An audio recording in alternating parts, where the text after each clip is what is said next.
Welcome to Pets in Paradise TV. Here's what's on this episode. We'll witness how one dog's incredible journey home survived the odds. Then we head to Maui, where one man's love for animals actually saved the love of his life. Plus, a surfing swine sensation takes to the waves, and more. Pets in Paradise TV starts now.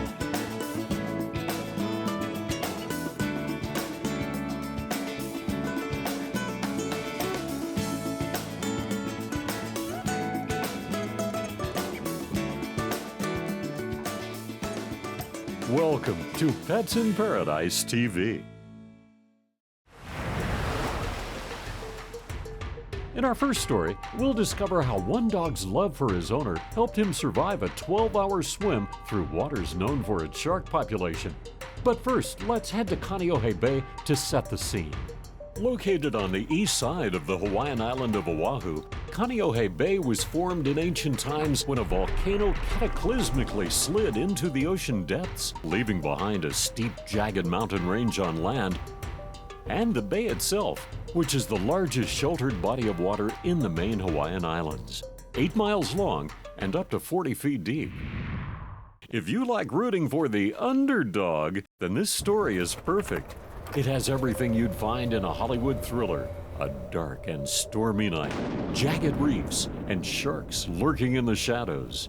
Up against all of this, one brave pup who was determined to find his way back home. It all began innocently enough: a man, his little dog, and a boat.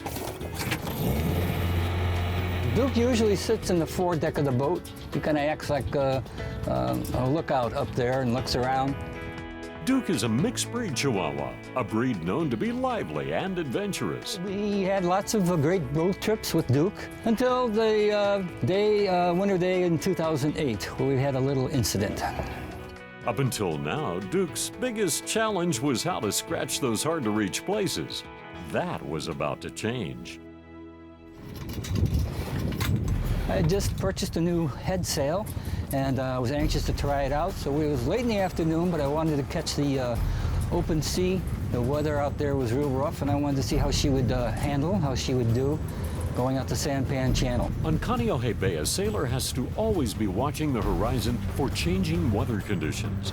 A rain squall can appear in minutes, where winds can go from 0 to 40 miles an hour in a heartbeat.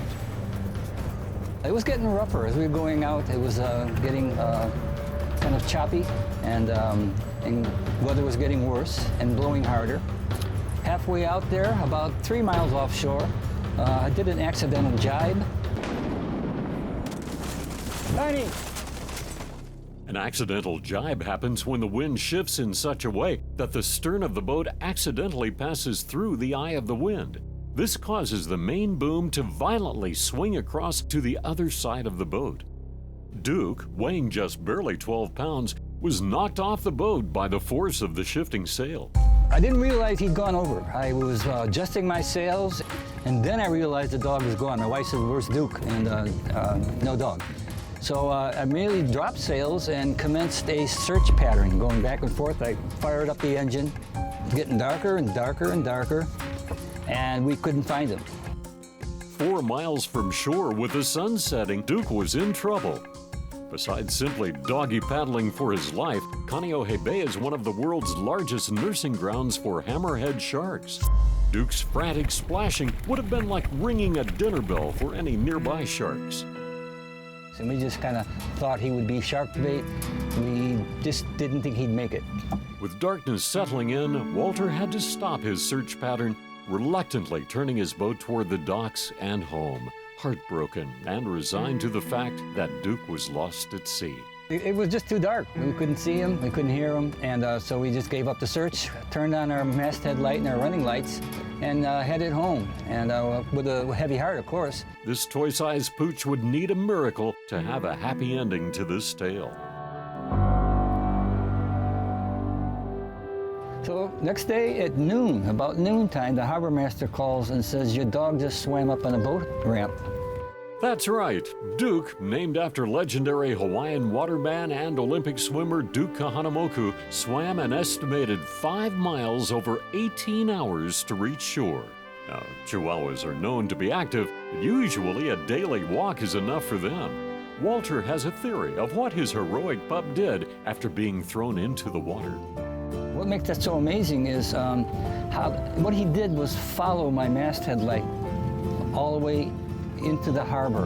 And how he swims is bouncing up and down, like he's trying to climb out of the water. So he had to bounce up and down all night long and half the next day, remembering where my masthead light, and then followed me into the harbor.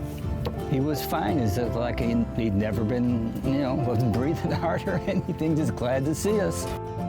To make sure there's no sequel to the story, Duke is now equipped with a canine life vest. Coming up later in the show, find out why Kama is much more than just some pig.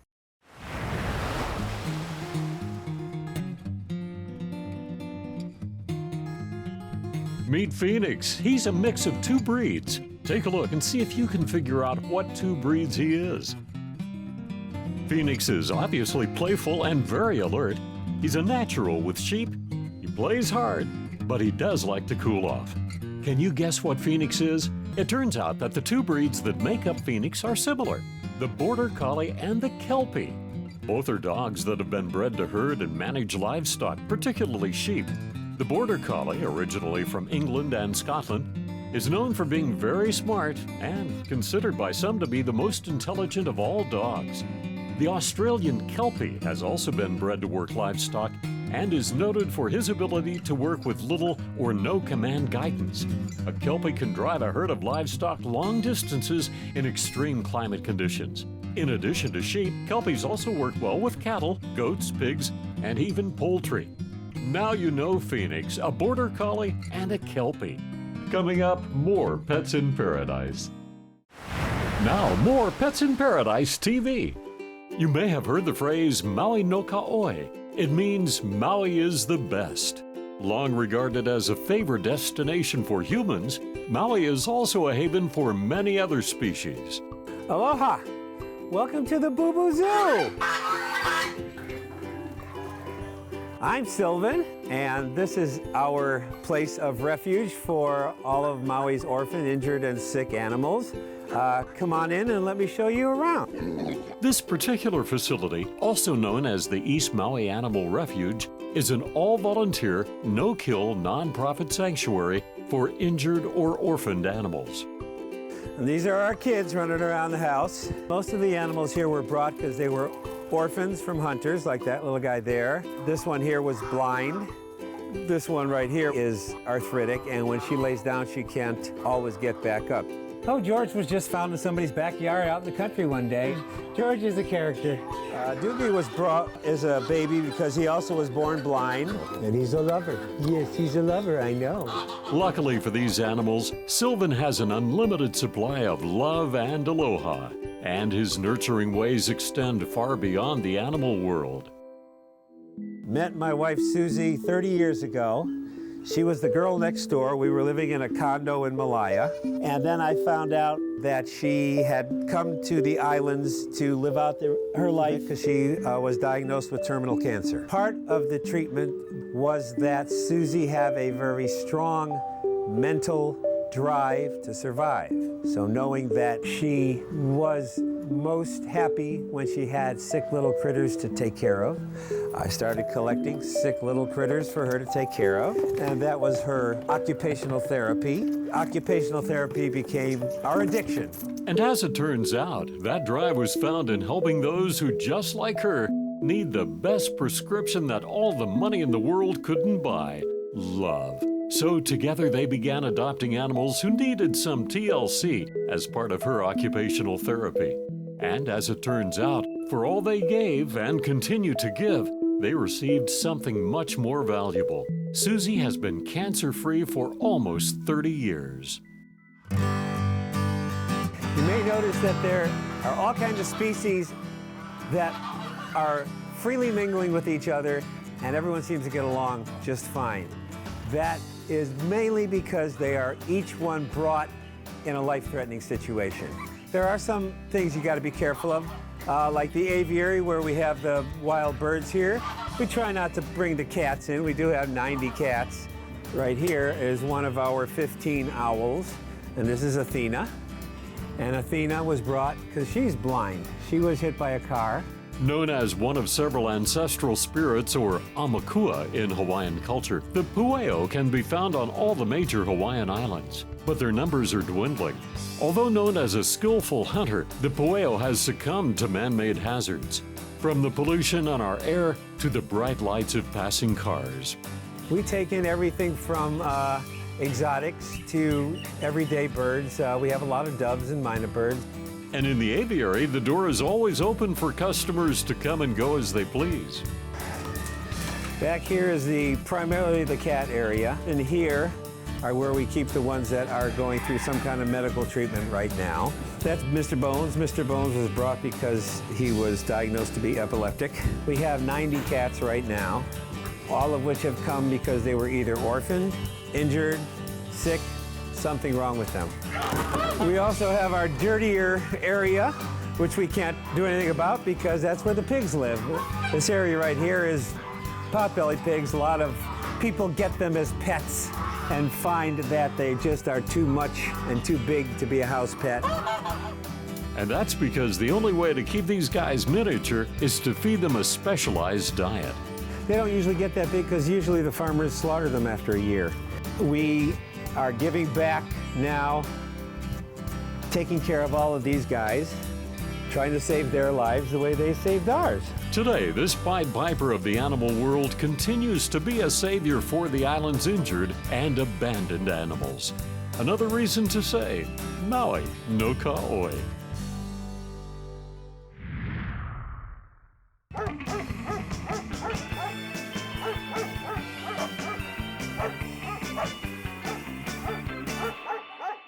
A mixed breed dog is usually referred to as a mutt, but in Hawaii, they've got a special name for a dog of many breeds.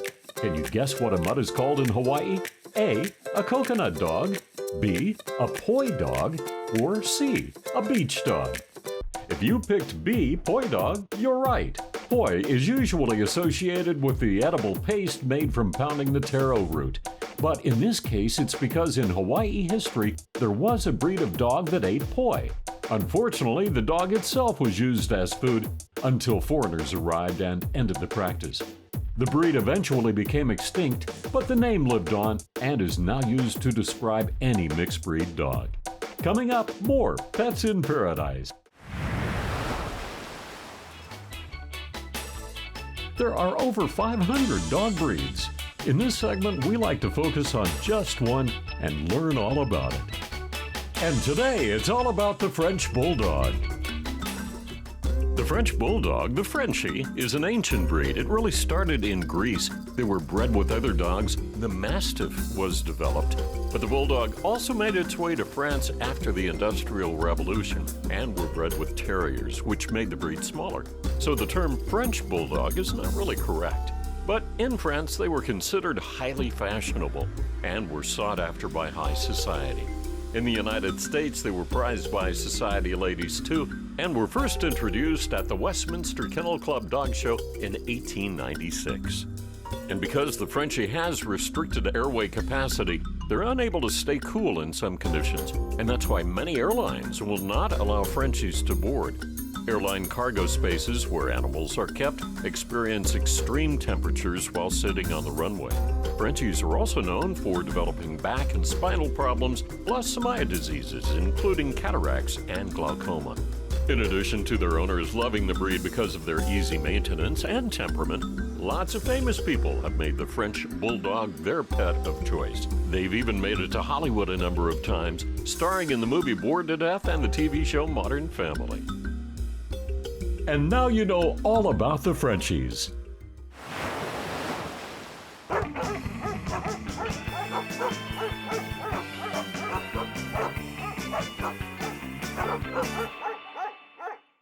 If you're going to Hawaii on vacation and thinking about taking your pet along, you better do your homework. Taking your pet along with you on your Hawaii vacation is not going to be easy.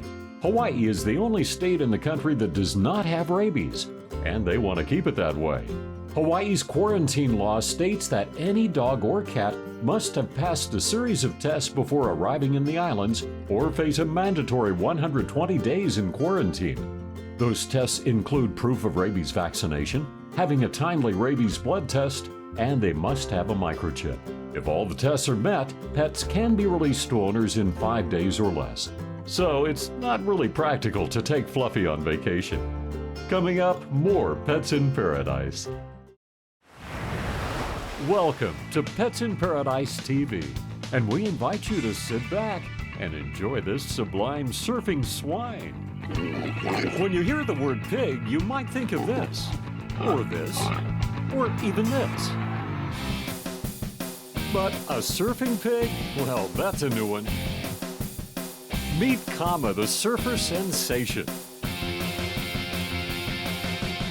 Kama was abandoned by his parents when he was just a little guy, and that's when Kai-Hol found him wandering around a campground and took him under his wing. He was like about this small when we got him, probably less than a week old. Yeah, we just bottle fed him for about a month, and then he started eating hard food. Kai has Kama on a vegetarian diet to keep him in top surfing shape. Past 2-3 months, he's probably gained about 30 pounds, maybe 40, which makes it a little more challenging out there in the surf. But we love a challenge. It's fun. Feeding your pet pig a healthy diet is very important. A lot of pigs tend to get quite overweight. So the best food for them is a well-balanced pig pellet, as well as a variety of fresh vegetables and maybe a little bit of fruit as a treat as well. The original Polynesian pig arrived with the ancient Hawaiian settlers. The pigs we see today are a cross between the Polynesian pig and the European boar. They were popular for hunting and food, but now are becoming increasingly popular as companions. We're seeing more and more people having pigs as pets. This is Penelope. Pigs can definitely be affectionate. They demonstrate their affection in a little bit of a different way than dogs, but they do enjoy being scratched, and they're very, very companionable and sociable. What started as an accident turned into fate. At just 1 week old, Kama fell into his backyard swimming pool, but instead of needing to be rescued, Kama was a natural in the water. Soon enough, he was following Kai to the beach and jumping onto his board. He likes it when it's like 3 to 4 feet Hawaiian style, flying down the line, wave hog coming through. It's kind of funny, the saying sweat like a pig doesn't actually apply to pigs that well. They don't sweat. That's why you'll often find them rolling around in the mud to cool down, although they will also enjoy a nice dip in a kiddie pool full of clean water. Kama has found his calling and a better way to stay cool. It's been a trip. Like everywhere we go, people know him. So it's hard to go anywhere with him. The media has picked up on this awesome surfing swine. News of Kama's surfing skills is spreading viral through social media and blogs worldwide. Kama now has several surfing sponsorships and gets calls all the time. Everyone wants a piece of this piggy. Everybody's jumping on the Kama train, and it's a blast. See how long it lasts. But Kama, he's a ham. He loves that stuff. The average lifespan of a pot-bellied pig would be about 12 to 15 years if they're well cared for. They don't get fleas, but they can get mange, which is easily treated. Pigs are highly intelligent. They're thought to be probably maybe the 3rd smartest animal. They do need to get their hooves trimmed regularly, and for a male pig, their tusks as well. He's getting bigger, which makes it a little more challenging because he likes to ride the nose. So we pearl sometimes, but I try to counterbalance his weight. Kama has grown to be a world-class surfer. Other surfers in the lineup look to the pig for inspiration. Not only can Kama hang 10, but is fearless when he gets barreled. Other pigs have attempted to surf like Kama, but most do better staying on land. What's up, you guys? Aloha, everybody. Welcome to the farm. This is where Kama comes and helps take care of his friends when we're not surfing. When Kama is done with a long day of surfing, he goes home to an eclectic group of friends. What's up, Goose? You hungry?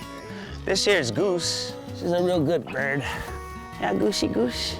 Look at her eyes. She got beautiful blue eyes. This is Mother Goose. In fact, I think she just laid an egg. Oh yeah, look, there's an egg right there. Pretty fat one. Good for a couple omelets.